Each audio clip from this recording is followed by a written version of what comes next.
اچھا جی، السلام علیکم ایوری بڈی. بہت مہربانی آپ کی تشریف آوری کی. آج اڈیالہ میں ہماری وکلاء کی ٹیم کی خان صاحب سے ملاقات ہوئی ہے. سلمان اکرم راجہ صاحب تھے، انتظار پنجوتا صاحب تھے، اس میں شعیب شاہین صاحب تھے اور نعیم پنجوتا صاحب تھے.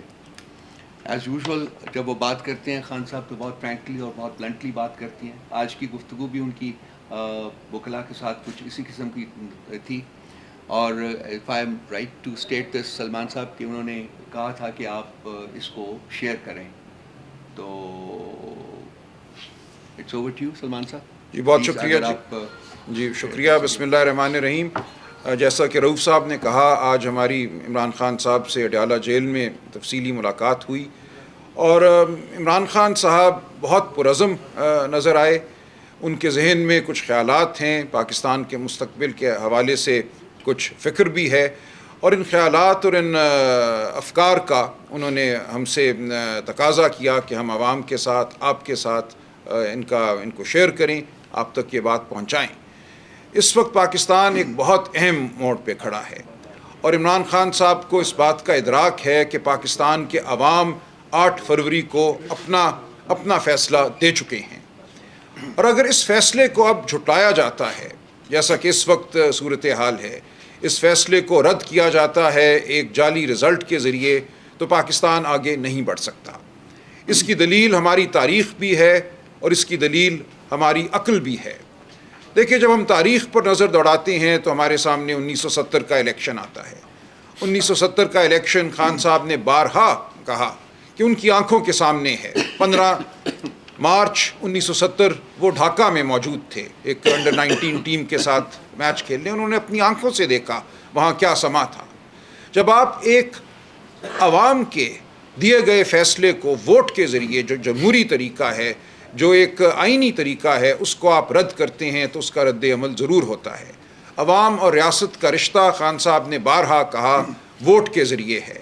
آپ ووٹ کو جب پامال کرتے ہیں، ووٹ کو عزت نہیں دیتے، تو آپ عوام کو عزت نہیں دیتے.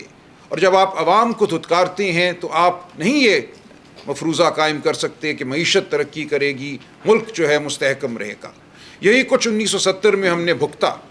اس وقت کے ڈکٹیٹر یحییٰ خان کا ایک 10 سالہ پلان تھا. ان کا یہ خیال تھا کہ الیکشن میں ایک ہنگ پارلیمنٹ سامنے آئے گی، یعنی کہ کسی کو بھی پارلیمنٹ میں اکثریت حاصل نہیں ہوگی. لیکن جب عوام نے اپنا دو ٹوک فیصلہ سنایا، جب مجیب الرحمان صاحب کی پارٹی 162 میں سے 160 یا 161 سیٹیں جیت گئی، تو اس کے بعد بالکل واضح تھا کہ ملک میں کیا ہونا چاہیے تھا.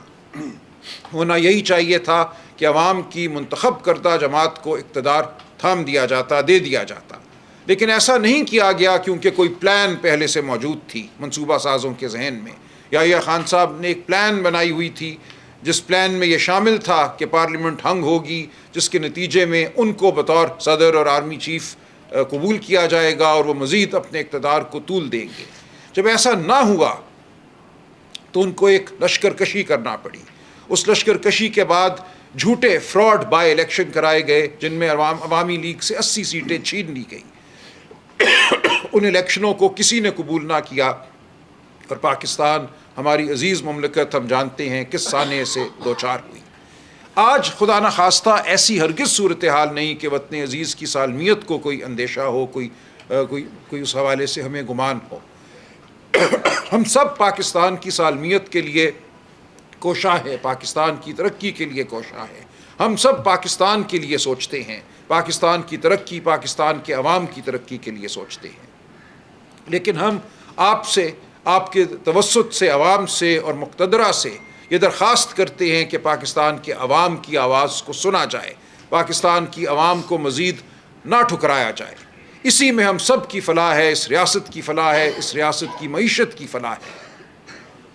کہا جاتا ہے کہ ہماری معیشت ترقی کرے گی اگر فلاں ملک سے اتنے بلین ڈالر آ گئے، فلاں ملک ہمیں اتنے بلین ڈالر کا فلاں منصوبہ دے دے گا. دیکھیں، یہ سب خام خیالی ہے.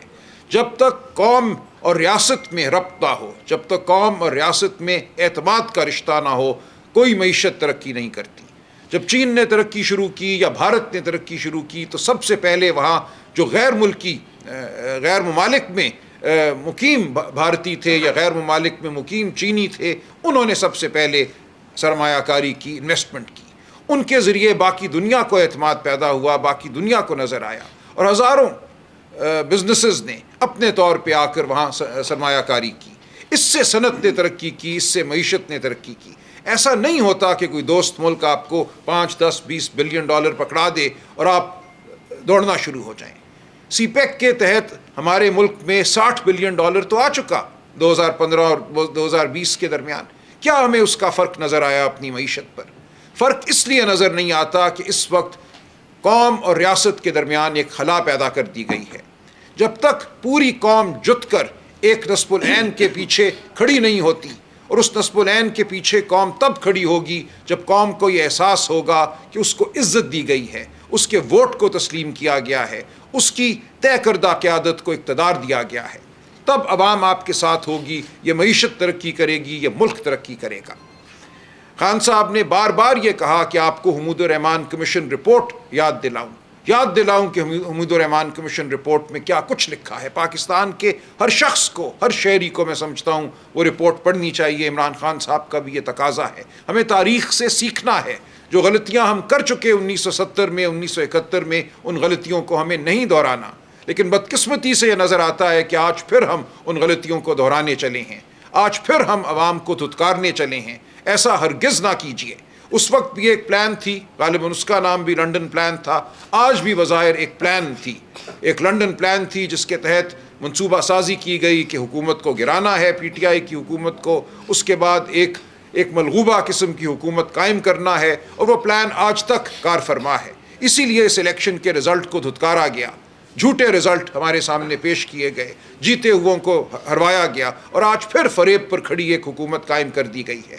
یہ اس پلان کا حصہ ہے. یہ فریب نہیں چل سکتا، یہ فریب بہت دور تک نہیں جائے گا. پلان اگر یہ تھی کہ شریف خاندان کے لوگوں کو لا کر اس ملک پر حکومت دینی ہے، مسلط کرنا ہے، تو ہمیں وہ ہوتا نظر آ رہا ہے. لیکن آپ دیکھیے اس پلان کو عملی جامہ پہنانے کے لیے آپ کو کیا کچھ کرنا پڑا. میں آپ کو واپس لے کر جاتا ہوں 25 مئی 2022 کی جانب، جب ایک لانگ مارچ ہوئی. اس سے پہلے کے 3-4 دن بہت اہم ہیں. عمران خان صاحب نے کہا قوم کو یاد دلایا جائے کہ 20 مئی کو انہوں نے کہا تھا میں لانگ مارچ کا اعلان کروں گا، لیکن 20 مئی کو انہوں نے نہیں کیا، اس اعلان کو مؤخر کیا، اسی امید میں کہ جو منصوبہ ساز ہیں، جو مقتدرہ ہے، وہ ان سے بات کرے گی، اور جو کچھ ہوا، جو کچھ کیا گیا ان کے اقتدار کو گرانے کے لیے، اس کی تلافی کرے گی. لیکن ایسا نہ ہوا. 22 مئی کو انہوں نے مارچ کا اعلان کیا، اور پھر اس کے بعد ملتان میں جلسہ کرنے کے بعد وہ سیدھے پشاور چلے گئے. ان کا ارادہ اسلام آباد آنے کا تھا، اور اسی شام اسلام آباد بنی گالہ میں ان کے گھر پہ دھاوا بولا گیا، وہ موجود نہیں تھے. لہٰذا ایسا نہیں ہے کہ ان کے کسی عمل کی وجہ سے کوئی چیز بدلی. کہا یہ جاتا ہے کہ 25 مئی کو الیکشن کا اعلان ہونا تھا، اور ان کے کسی عمل کی وجہ سے 25 مئی 2022 کو الیکشن کا اعلان نہ ہو سکا. یہ بالکل غلط ہے. خان صاحب نے بارہا یہ کہا کہ ایک پلان تھی، اس پلان میں ان کو باہر رکھنا بالکل اس پلان کا مقصد تھا. یہ ہو ہی نہیں سکتا کہ 25 مئی کو الیکشن کا اعلان کر دیا جاتا، کیونکہ اس وقت بھی جو عوام کی رائے تھی ہر ایک کے سامنے تھی. اسی طرح 9 مئی 2023 کا دن ہے. 9 مئی 2023 کے حوالے سے یہ کہا جاتا ہے کہ ایک بگدڑ مچی، ایک ایجیٹیشن ہوئی، جس کے نتیجے میں ریاست کو رد عمل دکھانا پڑا. خان صاحب کہتے ہیں کہ جوڈیشل انکوائری کیوں نہیں ہوتی، ہم اس کا تقاضا کر رہے ہیں. کیوں 9 مئی 2023 کو ایک نہیں 5 مقامات پر CCTV کیمرے جو تھے وہ جامد ہو گئے، انہوں نے کام کرنا چھوڑ دیا. وہ کہتے ہیں جنہوں نے ان کیمروں کو جامد کیا ان سے پوچھو کہ 9 مئی کی پلان کیا تھی. ہم کہتے ہیں اگر ہمارے لوگ تھے تو ان کی شفاف ٹرائل کی جائے، ان کو سزا دی جائے. لیکن یہ کیسے ممکن ہوا کہ 10 مئی کو آپ نے ہزاروں لوگوں کو پورے پاکستان میں گرفتار کر لیا؟ 10 مئی کو آپ کے پاس لسٹیں پہلے سے موجود تھیں. ان لسٹوں پہ عمل کرتے ہوئے آپ نے گلی گلی، کوچا کوچا، گاؤں گاؤں جا کر لوگوں کو اٹھایا، مارا پیٹا، گھروں میں آپ داخل ہوئے. یہ نہیں ہو سکتا 9 مئی کے رد عمل کے طور پہ. ایک پلان موجود تھی، اور ہم تقاضا کرتے ہیں جوڈیشل کمیشن کا جو اس پلان کے حوالے سے جو ہمارا نظریہ ہے اس کی تحقیق کرے. جو نقطہ نظر ہم پیش کر رہے ہیں اس کی تحقیق ہو، دیکھا جائے کہ 9 مئی کو کیا ہوا. ہم نے ہرگز قومی اداروں پر حملہ نہیں کیا. ہم ہرگز کسی قومی ادارے کی تضحیک کے مرتکب نہ ہوئے ہیں، نہ آئندہ کبھی ہوں گے. ہم پاکستانی ہیں, پاکستان سے محب وطن ہیں, پاکستان کی فوج کو ہم ایک مضبوط فوج دیکھنا چاہتے ہیں جو ہماری سرحدوں کی حفاظت کرے. ہم ہرگز نہیں چاہتے کہ پاکستان کا کوئی ادارہ کسی بھی حوالے سے کمزور ہو یا اس کی عوام کی نظر میں تضحیک ہو. عمران خان صاحب نے پھر یہ کہا بار بار کہ آج بھی ہمارے پاس یہ موقع ہے کہ ہم جس سمت میں چل پڑے ہیں اس سمت پہ چلنا چھوڑ دیں, ہم قانون اور آئین کی سمت پہ چلیں. یہ ملک کسی وائس رائے کے ذریعے نہیں چل سکتا. اگر کوئی یہ سمجھتا ہے کہ محسن نقوی صاحب یا ان کی طرح کے اور لوگ اس ملک کو چلائیں گے اور سویلین جو حکمران آپ نے کٹ پتلی کے طور پہ لا کے بٹھائے ہیں وہ صرف تماشے کے لیے بیٹھے رہیں گے اور پاکستان کی عوام اس پہ راضی ہو جائے گی, اس ڈھکوسلے کے تحت پاکستان چلے گا اور یہاں معیشت چلے گی, تو ایسا نہیں ہوگا. یہ وائس رائے کا دور نہیں رہا. اب عوام کان رکھتی ہے, زبان رکھتی ہے, آنکھ رکھتی ہے, وہ سب کچھ سمجھتی ہے. پاکستان کی عوام کو دھتکارنا چھوڑ دیجئے, پاکستان کی عوام سے مکالمہ کیجئے, پاکستان کی عوام کے جو منتخب نمائندے ہیں ان سے مکالمہ کیجئے. ہم سب مل کر پاکستان کی خوشحالی, پاکستان کی ترقی کے لیے ایک رول ادا کریں گے. ہمیں مت دھتکاریے. ہم یہاں موجود ہیں پاکستان کے محب وطن شہریوں کی صورت. ہم پاکستان کے عوام کو اپنے ساتھ لے کر چلنا چاہتے ہیں, پاکستان کے تمام اداروں کو ہم ساتھ لے کر چلنا چاہتے ہیں. اسی میں پاکستان کی فلاح ہے. اسی لیے ہم آپ کے سامنے پیش ہوئے ہیں اور پیش ہوتے رہیں گے. یہ جو ہمارا نظریہ ہے, یہ جو ہمارا پیغام ہے, عمران خان صاحب کا پیغام ہے, اس کو ہم دہراتے رہیں گے. پاکستان کے عوام کو جان لینا چاہیے کہ سچ کیا ہے. وہ جانتے ہیں کہ سچ کیا ہے, وہ جانتے ہیں کہ حقیقت کیا ہے, وہ جانتے ہیں کہ فلاح کا راستہ کیا ہے, اور وہ اب جانتے ہیں کہ اس راستے میں کون ان کے سامنے کھڑا ہے, کون ان کی ترقی کے سامنے حائل ہوتا ہے. وہ لوگ جو یہ سمجھتے ہیں کہ ایک ڈکٹیٹر, ایک نیم مارشل لاء قسم کی حکومت پاکستان کے عوام کو قبول ہوگی, ایک دھمکی اور دھونس پر قائم نظام پاکستان کے عوام کو قبول ہوگا, تو یہ ان کی خام خیالی ہے. یہ پاکستان کو ترقی کی جانب لے جانے کا منصوبہ ہرگز نہیں ہے. یہ کسی کے ذاتی اقتدار یا طاقت کو دوام دینے کا منصوبہ تو ہو سکتا ہے, لیکن یہ پاکستان کی فلاح کا منصوبہ نہیں ہے. اس لیے ہم بار بار پیش ہوتے رہیں گے. آپ ہمیں ڈرائیں, آپ ہمیں دھمکائیں, آپ ہمیں اٹھا لیں. مجھے آپ اٹھا لیں گے تو کل کوئی اور یہاں بیٹھا ہوگا اور یہی گفتگو کرے گا. ہم پاکستان کے عوام اور آپ کے ضمیر کو جھنجھوڑتے رہیں گے. خدا کے لیے آئین اور قانون کا راستہ اپنائیے, خدا کے لیے سچائی کا راستہ اپنائیے. پاکستان کے عوام کو مت دھتکاریے. آپ, ہم پاکستان کے عوام سب ایک ہیں. ہم مقتدرہ کو ساتھ لے کر چلیں گے, ہم عوام کو ساتھ لے کر چلیں گے, کیونکہ عوام ہم سے ہیں, ہم عوام میں سے ہیں. بہت شکریہ. Thank you. شعیب صاحب 2 منٹ آپ کے ہیں جی, پلیز بات کر لیجیے. 2 منٹ زیادہ نہیں. جی ویسے بھی گفتگو کے بعد ماشاء اللہ ساری بات.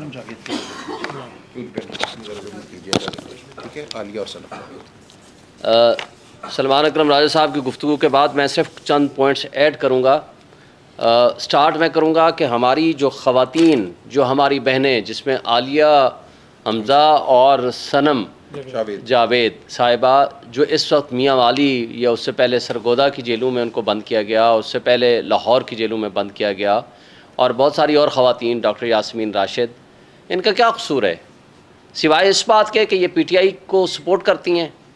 اور اس طرح سے صرف ایک نہیں, ہزاروں کی تعداد میں ہمارے ورکرز, ہمارے لوگ اٹھائے گئے, ان کے گھروں میں چھاپے مارے گئے, ان کی پراپرٹی اور جائیدادیں ضبط کی گئیں, اور ان کے اوپر جو ظلم و تشدد ہوا وہ سب آپ کے سامنے ہے. وہ جس نے مریم نواز صاحبہ جو ڈاکہ زنی کے ذریعے الیکشن ہار کے اس وقت اقتدار میں ہیں, وہ ٹک ٹاک سے باہر نکلیں اور ان کو سمجھ آ جانی چاہیے کہ اس وقت جن خواتین کے اوپر آپ ظلم ڈھا رہی ہیں, یہ سب دنیا, پوری قوم اس کو دیکھ رہی ہے. یہ رول آف لاء کسی صورت نہیں ہے. اور اس طرح لندن پلان کا ذکر ہوا, لندن پلان کے ذریعے ان بے ضمیر ججز کو بھی ساتھ ملایا گیا جنہوں نے اڈیالہ جیل میں بیٹھ کے جس انداز سے سزائیں دیں, وہ سب آپ کے سامنے ہیں. اور آج آپ نے دیکھا کہ کس طریقے سے جو پچھلے کئی تاریخوں سے اسپیشل پراسیکیوٹر مقرر کیے گئے ہیں اور وہ نہیں آ رہے, اور وہ بدترین کیس عدت والا, اس کی تاریخ آگے چلی گئی. اور اگر عمران خان صاحب کے کیس میں نہ ملزم موجود ہے, نہ ان کا وکیل موجود ہے, اور ایکس پارٹی وداؤٹ ہیئرنگ ان کو سزا دے دی گئی, لیکن آج جج صاحبان وہ فیسیلیٹیٹ کر رہے ہیں دوسری پارٹیز کو اور اس طریقے سے عمران خان اور ان کی بیگم جو پردہ نشین خاتون ہیں ان کو سوائے پولیٹیکل وکٹمائزیشن کے نقصان دینے کے اور ان کا کوئی آسپیکٹ نہیں ہے۔ وائسرائے کے حوالے سے بات ہوئی، ہماری جو 9 مئی اور 8 فروری کے حوالے سے پٹیشن ہے وہ قاضی فائز عیسیٰ صاحب لگاتے کیوں نہیں، وہ بھی تقاضا کریں۔ اور اس حوالے سے وائسرائے کے حوالے سے بات ہوئی، وہ آپ نے دیکھا کہ کس طریقے سے اصل مقتدر طاقت کس کے پاس ہے۔ جیسے سلمان نے بتایا کہ ہم فوج کے مخالف نہیں ہیں، وہ ہماری فوج ہے، وہ نہ ہو تو ہمارے ملک کے حالات اچھے نہ ہوں، مگر جو لوگ، جو اسٹیبلشمنٹ کے، وہ ادارے جو ہماری انٹیلیجنس ایجنسیز جو سیاست میں مداخلت کرتی ہیں، انصاف کے ایوانوں میں گھستی ہیں اور ججز کو بلیک میل کرتی ہیں اور ان کے بیڈ رومز میں کیمرے لگاتی ہیں، تو مجھے بتائیں ہمارا ان سے اختلاف ہے۔ ہم ان کو میسج دیتے ہیں اس طرح رول آف لا کا انڈیکس اوپر نہیں وہ نیچے جائے گا، اور جس ملک میں رول آف لا نہیں ہوتا وہاں اس ملک وہ کبھی ترقی نہیں کیا کرتا۔ ہمارے اوورسیز اس وقت آئیں گے یا کوئی بھی انویسٹر اس وقت آئے گا جب آپ کے ملک میں رول آف لا ہوگا، جب آپ کے ملک تب ترقی کرے گا جس ملک میں قانون کی بالادستی ہوگی، آئین کی حکمرانی ہوگی، سیاسی استحکام ہوگا، کنسسٹنسی ان پالیسیز ہوگی، ڈالر کا انفلو تب ہوگا، کیونکہ اس کے بغیر اور اسٹرانگ ڈیموکریٹک گورنمنٹ ہوگی تو وہ ریفارمز کرے گی، اس کے اوپر لوگوں کا، ہمارے اوورسیز کا، پبلک کا، انٹرنیشنل انویسٹر کا اس کے اوپر ٹرسٹ ہوگا، اور تبھی یہ ملک ترقی کرتے ہیں۔ اور خان صاحب نے آج بڑی خوبصورت مثال دی سنگاپور کی، چھوٹا سا ملک لیکن وہ کیوں ترقی کر رہا ہے۔ ہمارے ملک میں 1.34 بلین کی انویسٹمنٹ آتی ہے تو ان کے ملک میں 150 بلین کی انویسٹمنٹ جاتی ہے۔ وجہ فرق کیا ہے؟ ایک فرق ہے، وہ ہے رول آف لا، اور رول آف لا کے بغیر کوئی ملک ترقی نہیں کر سکتا۔ اور ایک بات ہم جو سب سے اہم بات ہے وہ یہ ہے کہ ہمارا جو کیس ہیومن رائٹس وائلیشنز کا کیس ہو، ہمارا فارم 45 کے حوالے سے کوئی کیس ہو، ہمارا ریزرو سیٹس کے حوالے سے کیس ہو، لیکن کوئی کیس ہمارا سپریم کورٹ پہ نہیں لگتا، لیکن لگتے ہیں تو وہ نواز شریف صاحب کے لگتے ہیں، تو وہ کیس کہ انصاف خود اٹھ کے جاتا ہے نواز شریف کو جناب ایئرپورٹ پہ ریسیو کرنے۔ یہ ہے انصاف کا دوہرا معیار۔ کیا اس دوہرے معیار سے آپ لوگوں کے منہ بند کر لیں گے؟ اور وہ پنجاب پولیس کے آئی جی کو جس کو وہ تمغہ دیا گیا ہے، تو مجھے افسوس سے کہنا پڑتا ہے کہ یہ ہمارے پھر جو ڈاکو، کچے کے ڈاکو چند ایک جو ادھر پھرتے ہیں ان کو بھی بلائیں، ان کو بھی تمغے دیں۔ انہوں نے کیا کیا ہے پورا 1 سال سوائے لوگوں کے گھروں میں گھسنا، لوگوں کو اٹھانا، بدترین تشدد کرنا؟ اور اس کی ایک مثال ابھی انٹرنیشنل جو ٹورسٹ ہیں انہوں نے دے دی، یعنی وہ جو ٹورسٹ آتے ہیں پنجاب پولیس ان کو ہراس کرتی ہے، ان کو تھپڑ مارتی ہے، ان کو ذلیل و رسوا کرتی ہے، اور وہ جا کر کے باہر جا کر کے آپ کا برا چہرہ وہ وہاں جا کر کے بیان کرتے ہیں، اور اس طریقے سے آپ ان کو دے رہے ہیں۔ ورلڈ رپورٹ آپ نے دیکھ لی، اس میں کیا ہوا کہ 50 سالہ پچھلے 50 سال کی تاریخ کی بلند ترین سطح پہ مہنگائی چلی گئی ہے، اور ان لوگوں کو احساس ہی نہیں ہے، اور جس طریقے سے یہ ملک کو چلا رہے ہیں وہ سب آپ کے سامنے ہیں۔ سی سی ٹی وی فوٹیج کے بارے میں بات ہوئی، ضلع شاہ کو مارا گیا، جہاں پھینکا وہ سی سی ٹی وی فوٹیج خراب، اسلام آباد ہائی کورٹ کی سی سی ٹی وی فوٹیج اگلے اٹھا کے لے گئے، کہتے ہیں جی حمزہ کیمپ کی سی سی ٹی وی فوٹیج خراب تھی، جی ایچ کیو کی سی سی ٹی وی فوٹیج خراب تھی یا اٹھا کے لے گئے، اور کور کمانڈر ہاؤس کی سی سی ٹی وی فوٹیج نہیں تھی۔ مگر اب جو ہوا ہے جہاں سے لیٹر لکھے گئے ہیں میں اسی طرف آ رہا ہوں، وہ تمام لیٹرز جہاں سے لکھے گئے ہیں وہ سی سی ٹی وی فوٹیج بھی خراب ہے۔ اگر وہ ساری سی سی ٹی وی فوٹیج خراب ہیں تو میں سوال کرتا ہوں کہ پھر بیڈ رومز کے اندر جو کیمرے آپ لگاتے ہیں ان کی سی سی ٹی وی فوٹیج خراب کیوں نہیں ہوتی؟ تو اس کا مطلب ہے کہ جس طرز پہ آپ اس ملک کو لے کے جانا چاہتے ہیں یہ کسی صورت مناسب نہیں ہے، اور ہمیں اس پہ خود سوچنا پڑے گا۔ اور آخری بات، اب تو ججز خود لکھ کے دے رہے ہیں کہ جناب ہمیں انٹیلیجنس ایجنسیز جو ہے وہ دھمکا رہی ہیں، ہمارے گھروں میں کیمرے لگا رہی ہیں، یہ کسی صورت مناسب نہیں ہے، ہم اس کی شدید مذمت کرتے ہیں۔ جی نہیں صاحب،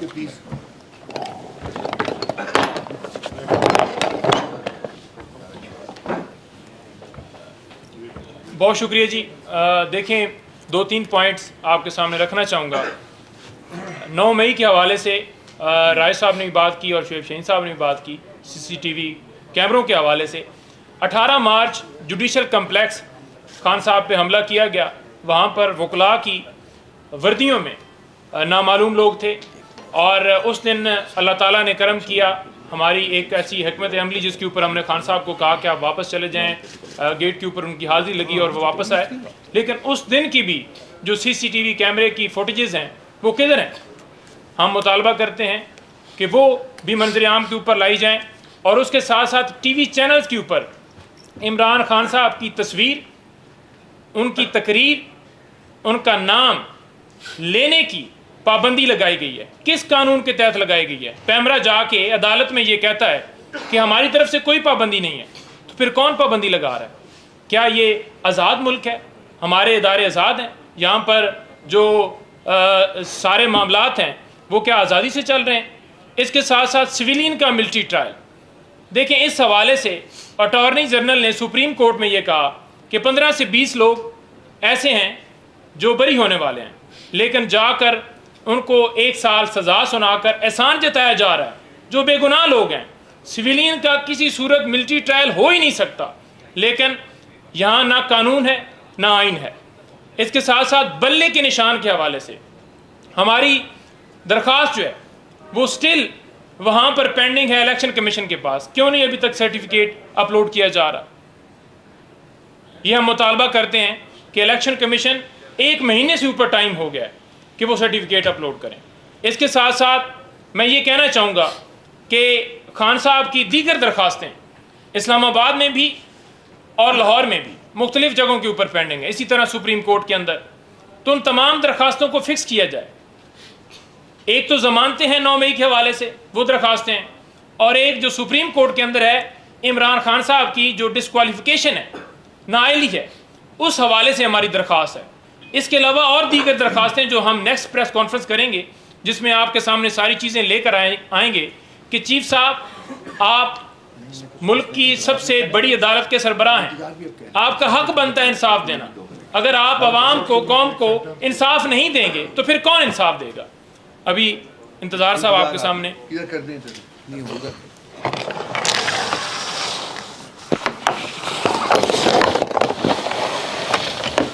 جی انتظار پاس راجہ صاحب نے اور شعیب شہین صاحب نے اور نعیم صاحب نے، رؤف صاحب نے آپ کو اپڈیٹ کر دیا ہے۔ میں صرف ایک کامنٹ کروں گا، خان صاحب کا جو پیغام تھا وہ تقریباً سارا ڈیلیور ہو چکا ہے۔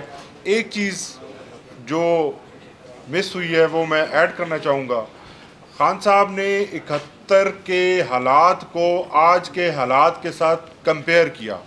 انہوں نے فرمایا کہ 71 میں جو حالات پیدا کیے گئے اس کے نتیجے میں ملک ٹوٹ گیا تھا، لیکن آج ملک نہیں ٹوٹے گا، لیکن معیشت ہماری جو ہے وہ بالکل تباہ ہو جائے گی، اور جس ملک کی معیشت تباہ ہو جاتی ہے وہاں نہ کوئی شہری ادارہ رہتا ہے اور نہ ہی اس کا کوئی مستقبل ہوتا ہے۔ اگر آپ نے پاکستان کے مستقبل کو بچانا ہے تو پاکستان کی عوام کی جانب سے دیا گیا 8 فروری کا مینڈیٹ جو ہے اس کو واپس کیا جائے، اور پاکستان کے مستقبل کے فیصلے جو ہیں وہ عوام کو خود کرنے کی اجازت دی جائے۔ بہت شکریہ، باقی تفصیل ہوتی ہے۔ سر یہ باقی سارے تو حوالوں سے بات کی، لیکن جو آج سینٹ کا اجلاس ہوا ہے اس میں پی ٹی آئی کی طرف سے بائیکاٹ کی وجہ سے جو ایک ان اپوزڈ قسم کی صورتحال سامنے آئی، اس پر کیا کہیں گے؟ جی دیکھیں،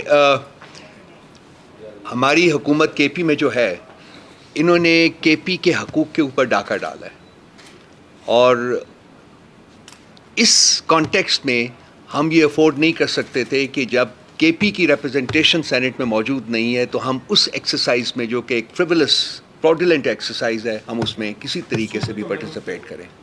کے پی کے ریپرزنٹیشن کو ٹوٹلی انہوں نے ربش کیا ہے، اور سینٹ جو ہوتی ہے وہ فیڈریشن کو ریپرزینٹ کرتی ہے۔ ہماری پٹیشن جو ہے وہ پینڈنگ ہے، وہ بھی نہیں سنی گئی۔ نہیں، میں نے کل اس بارے میں بھی، ایک تو ریزرو سیٹس کے حوالے سے ہم سپریم کورٹ میں گئے ہوئے ہیں چونکہ اصل ہمارا معاملہ وہاں تھا، اور جو یہ فیڈریشن کے اوپر ضرب کاری لگائی ہے الیکشن کمیشن آف پاکستان نے، یہ جرم کیا ہے۔ دیکھیں فیڈرل یونٹس کو، ایک فیڈرل یونٹ کے بغیر کس طرح سینٹ مکمل ہو سکتی ہے؟ آرٹیکل 60 کہتا ہے of the constitution when the senate is duly constituted, اس کے بعد الیکشن ہوگا۔ ڈیولی کانسٹیٹیوٹ تو الیکشن ہوا نہیں ہے، 1/4 تو آپ کا سینٹ ابھی انکمپلیٹ ہے، اور اس کے لیے میں نے کل اسلام آباد ہائی کورٹ میں پٹیشن فائل کی ہے کچھ اپنے سینیٹرز کی طرف سے, اور اس پہ نوٹسز ہو گئے ہیں, وہ فکس ہے, ابھی عنقریب وہ لگ جائے گی. تو that is the actual reason کہ ہائی کورٹ نے کل آبزرو کیا ہے کہ اگر ہم اس نتیجے پہ پہنچیں گے کہ یہ الیکشن وائڈ ہیں تو ہم اس کو کالعدم قرار دے سکتے ہیں.